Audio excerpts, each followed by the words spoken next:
Sadakta mtazamaji, ni Jumanne nyingine ambapo kibaridi kimezidi kushadidi humu jijini. Natumai siku yako inakuendea vema. Uhali gani? Karibu kwenye taarifa za upeo wa TV47 mtazamaji, ikiwa ni siku ya pili ambapo shughuli nzima ya kumsaka atakayemrithi Jaji David Kenani Maraga inaendelea. Karibu, lakini kwanza tupate yaliyomo. Polisi waanzisha uchunguzi kufuatia kisa cha msichana mmoja anayedaiwa kurushwa kutoka orofa ya pili na mpenziwe katika eneo la Dhindegwa, Kiambu. The room had liquor bottles everywhere, and of course they had their own good time. Msichana huyo anauguza majeraha katika hospitali ya Kenyatta. Na zoezi la kumsaka mrithi wa David Maraga kama jaji mkuu umeendelea kwa siku ya pili, hii leo ikiwa ni zamu ya Profesa Patricia Mbote kuhojiwa. Na wanaodai fidia kutokana na mashamba yao kutumika katika ujenzi wa bwawa la Karemenu wafurusha wanaojenga bwawa hilo, wakilalamikia kucheleweshwa kwa fidia hiyo. Naam, karibu mtazamaji kwenye taarifa hizi. Mie ni wako Andrin Kilemi, mtangazaji kwa lugha ya ishara ni Ann Wairimu.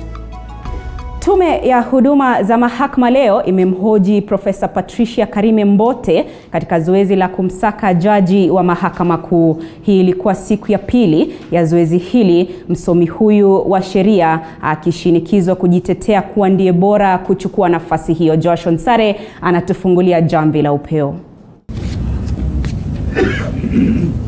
Tume ya huduma za mahakama JSC iliendeleza zoezi la kumsaka atakayemrithi aliyekuwa jaji mkuu David Maraga kwa siku ya pili. Mhadhiri wa sheria Profesa Patricia Mbote alijipata katika wakati mgumu kueleza atakavyotekeleza majukumu yake, ikizingatiwa hajakuwa akiamua kesi au kufanya kazi mahakamani. And you know what it has contributed to being where we are at today.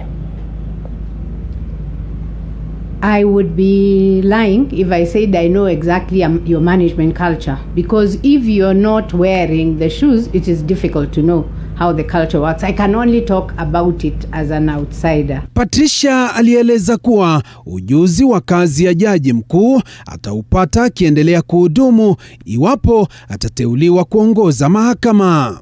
Katika uongozi wa Maraga kulionekana mvutano baina ya serikali kuu na idara ya mahakama. Hapo Profesa Patricia akaahidi kuwa ataimarisha na kudumisha uhusiano huo. Wakati wa Maraga kulishuhudiwa makato ya bajeti ya idara ya mahakama na vuta ni kuvute kuhusu kuteuliwa kwa majaji 41. What is your solution or proposal to resolve the dilemma of the 41 judges? I would be talking to the president. You see, now as the head of the one arm of government, as the Chief Justice, I would approach the president to get this matter unstuck.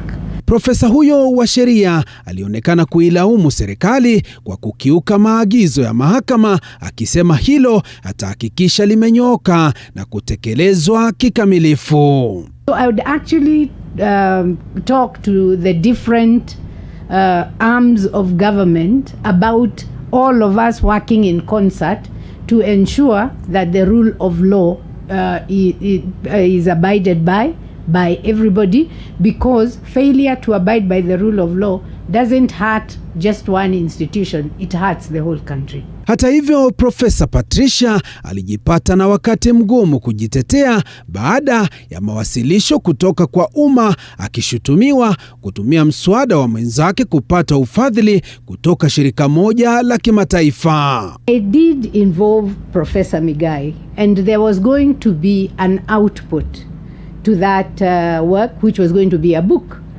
co-edited by myself and him. But because his name was not on the concept, he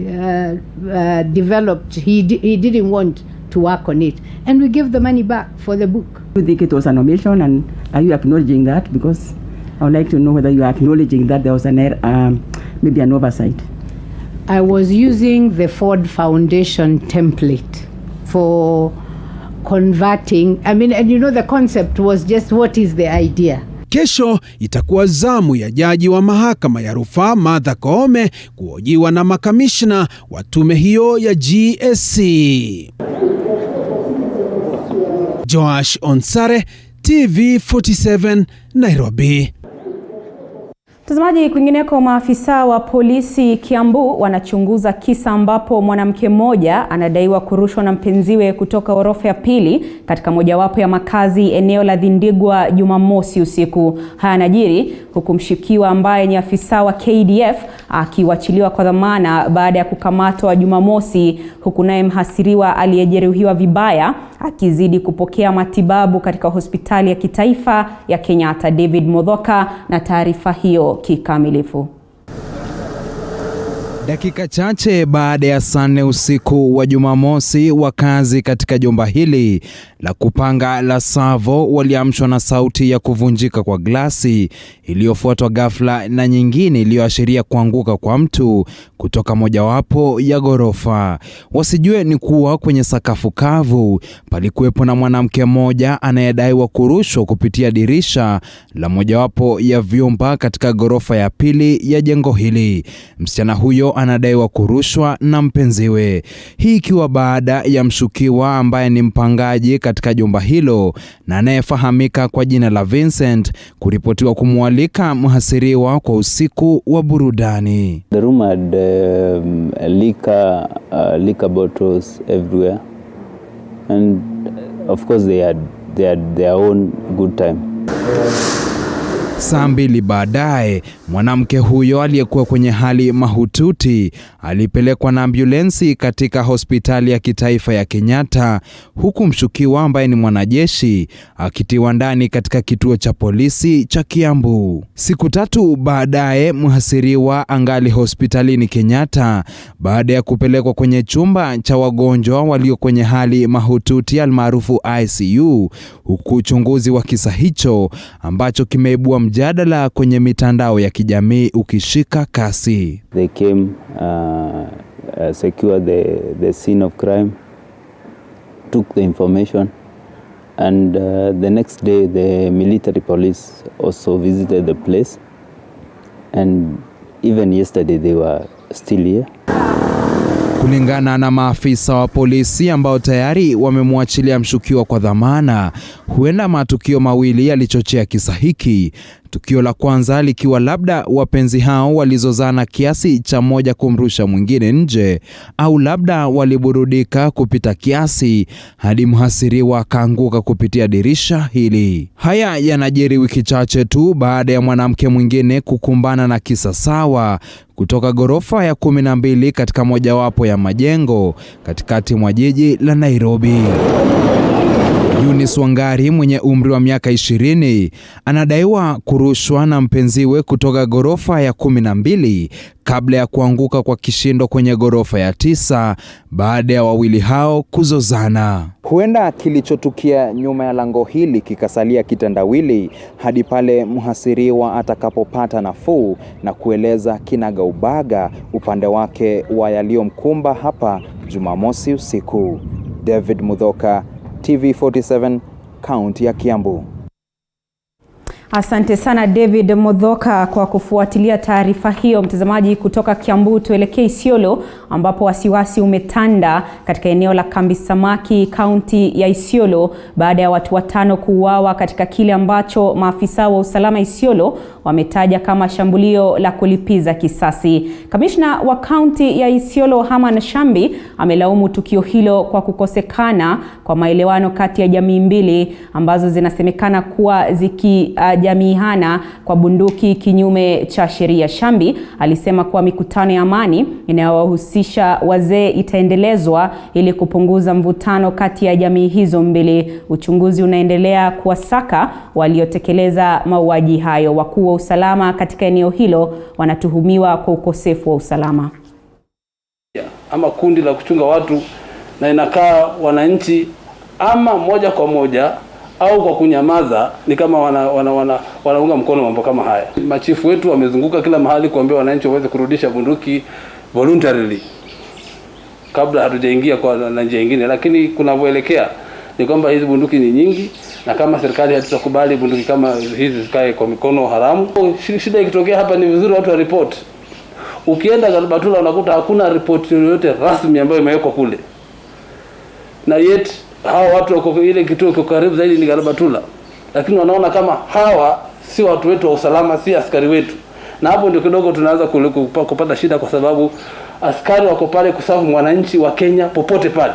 Amani nzuri ni ile inatoka kwa wale washikadau wenyewe.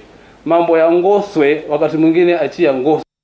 Na huku makali ya virusi vya korona yakiendelea kuathiri sekta mbalimbali nchini, hali hiyo imefichua kuwa idadi kubwa ya Wakenya hawakuwa wamejipanga kwa mara ya pili kufungwa kwa baadhi ya maeneo nchini. Daniel Masiza na taarifa hiyo kikamilifu. Kwa mujibu wa Wakenya tuliozungumza nao, licha ya kuhofia kufungwa kwa mipaka ya kaunti 5 kutokana na ongezeko la msambao wa virusi vya korona, hawakuwa tayari kwa hatua hiyo. Hii lockdown hatukuwa tumejitayarisha hata kidogo. Tulistukia kwa ghafla. Yaani hata kazi yetu imeenda chini kabisa. Hatupati biashara, imetu affect kabisa. Sasa tunategemea tu ile kidogo tumepata ndio tunajaribu kusqueeze. Sasa maisha imetulemea kabisa. For the second lockdown, I was not really ready because I was thinking the economy was going to come up because the businesses were coming down. So the second lockdown, it's just like bringing the economy down more. And the near future, okay, it's not all about lockdown, but just you give us measures first on how to sustainable measures before you lock the country. Hata hivyo, licha ya kutoridhishwa na hatua ya Rais Uhuru Kenyatta kufunga kaunti 5 za Nairobi, Kiambu, Kajiado, Machakos na Nakuru, baadhi ya Wakenya wameunga mkono hatua hiyo, wakisema ilifaa ili kuwakinga kutokana na msambao wa corona. They could have given us some time to prepare about that, and at least watuwekee measures mzuri. Mtu akiwa na mambo zake angekuwa ameweza kujipanga. So I don't know, I wouldn't say that the move is bad because they are trying to protect us actually, but at least there are other options that they could have used. It is good that they give people other options. Ni lockdown hiyo iendelee, lakini ajaribu mambo na hii dawa ya corona, watu wa mashinani ushago waweze kuipata. I was not prepared for the second lockdown, but you see, God's ways you can't know. I'm just staying in the house. I'm supposed to work from the house and I'm analog, but we also have to think about the economy. Yes, there should be an opening so that the trades can go across the county. Hayo najiri wakati utafiti wa shirika la One Pass Kenya ukiashiria kuwa 21% pekee wa Kenya ilikuwa tayari kwa hatua ya kufunga taifa kwa mara ya pili. 21%, probably 21.5-22%, said they were actually prepared for the lockdown. We just wanted to find out a barometer, just what do they think over most issues. And you can tell here, I think Kenya needs stricter lockdown this time. 81.84%, say 12% thought that Kenya needed a much stricter lockdown. 38% said they think the lockdown is necessary to curb the spread of coronavirus. So just with those two alone, you find that close to 50% of Kenyans really agree with the president. Na janga la corona linaendelea kuathiri ulimwengu mzima, haswa wakati huu wa wimbi la 3. Hapa nchini, Wakenya wengi wanaendelea kupoteza ajira huku wanabiashara wakifunga biashara zao. Patronila Goren amekutana na mojawapo ya familia zilizoathirika na janga la corona baada ya kupoteza ajira katika kaunti ya Mombasa. Imekuwa zaidi ya mwaka sasa tangu Tony Wangalwa kupoteza kazi yake kutokana na janga la corona. Tulipomtembelea nyumbani kwake, alikuwa hajui familia yake ingepata vipi chakula cha mchana. Wangalwa alikuwa akifanya kazi kama mpishi katika mgahawa mmoja mjini Mombasa kabla ya janga la korona kuingia nchini. Ili kuzuia maambukizi zaidi ya korona, serikali ilitoa amri ya kufungwa kwa mahoteli pamoja na migahawa yote, na hapo ndipo Wang'alo alipoteza kazi yake. Kazi ambayo nilikuwa nafanya ni kazi ya hoteli ama chef. Na sasa hiyo ndio imekuwa the first places ambayo ilikuwa inafungwa kabisa ili watu wasitangamane. Nikarudi nyumbani, ile pesa ambayo nilikuwa nayo kidogo nikaanza kukula. Nakula hiyo pesa na kuna nyingine mahali inakuja. Nikitarajia pengine hii mambo ya corona inawezaisha turudi kazi, kumbe bado. Kando na Wang'alwa, Wakenya wengi wameathirika vibaya na janga la korona, kwani wengi wamepoteza kazi zao, huku wafanyabiashara haswa wadogo wakifunga biashara zao kabisa. Hali hiyo pia inamkumba mkewe Wang'alwa, Angeline Murambi. Yeye pia alifunga biashara yake ya kuuza nguo baada ya kutumia pesa zote kuilisha familia yake baada ya mumewe kusimamishwa kazi. Corona vile ilikuja, mambo na biashara yangu, nilikuwa nikiuza nguo kule side za VOK, biashara yangu ilisimama. Ile pesa nilikuwa nikiuza kidogo ya kuongeza stock ilikuwa inaenda kwa matibabu ya mtoto. Sasa sikuweza kuendelea na biashara yangu iliisha hivyo. Sasa hizi mimi nakaa tu hapa nyumbani. Kwa Wang'alwa na familia yake, nyakati hizi ni ngumu kwao, kwani wameshindwa hata kumnunulia dawa mwanao ambaye ana maradhi ya sickle cell anemia. Hali hiyo imewafanya kuwa waombaji wa misaada kutoka kwa wanasiasa na wasamaria wema.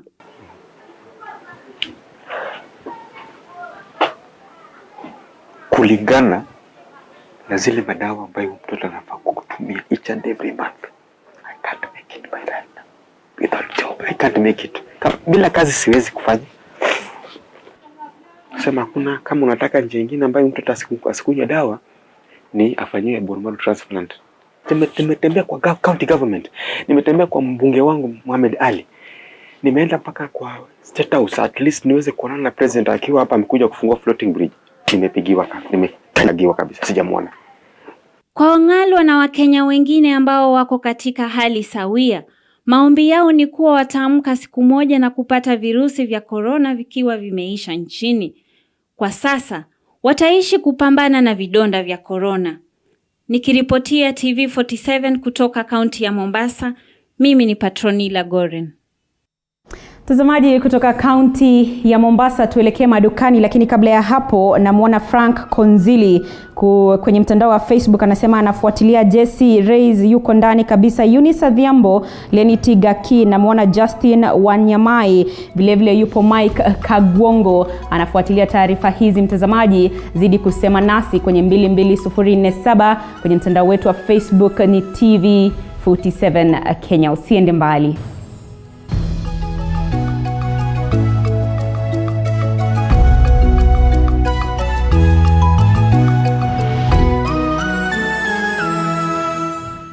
You are watching TV47, the home of untold stories. Sona moja imetengenezwa kwa njia. The country gears up for possible BBI referendum and 2022 general elections. As the salvos enter too familiar territory, William Ruto will serve his 5-year term as the deputy president. Pundits Night is here to give you powerful, thought-provoking political commentaries. The mountain can produce a country. Give Moses Kuria a chance to respond. Let me ask you this. Are you not taking advantage of first my situation? You talk about the people with the ultimate power. Kikuyus will vote for somebody from outside their community to be the next president of this country. We talk to the newsmakers, the opinion shapers, and the pundits. Fair enough. I believe As we dissect everything you need to know to make an informed decision.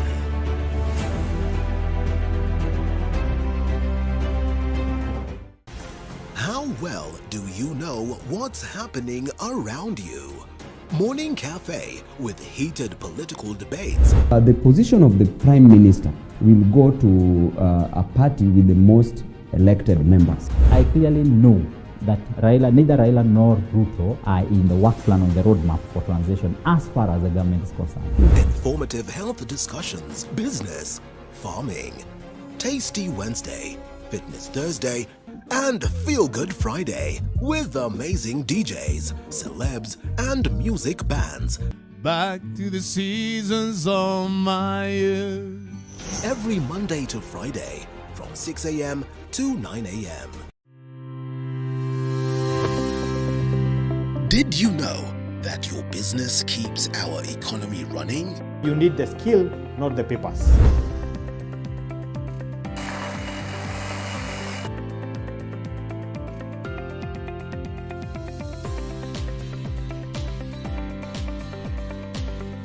Always tell yourselves, one day at a time. You can't do everything under one roof. Over time, I've had to realize that good things take time. The Grind, every Monday at 7:30 p.m.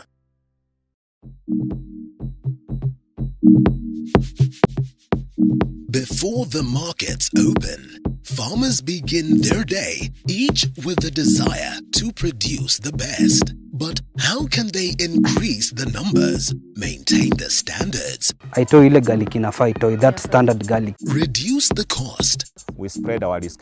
and yet remain the best? Kilimo Diaries, every Sunday when the clock hits 7:30 p.m.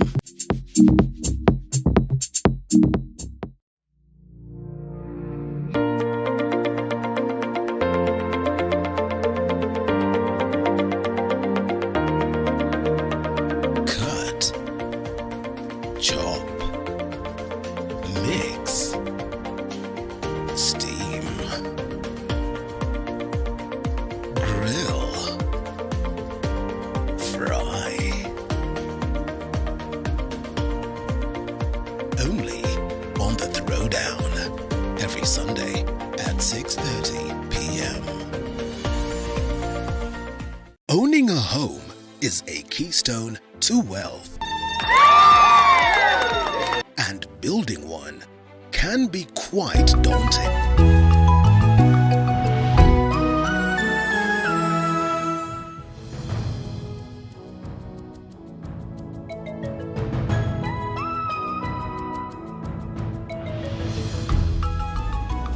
Naam, karibu tena mtazamaji, asante sana kwa kuzidi kufuatilia taarifa za upeo wa TV47. Iwapo ndo mwanzo unajiunga nasi, ni yenye wako Andrin Kilemi, karibu tena nizidi kukutaarifu.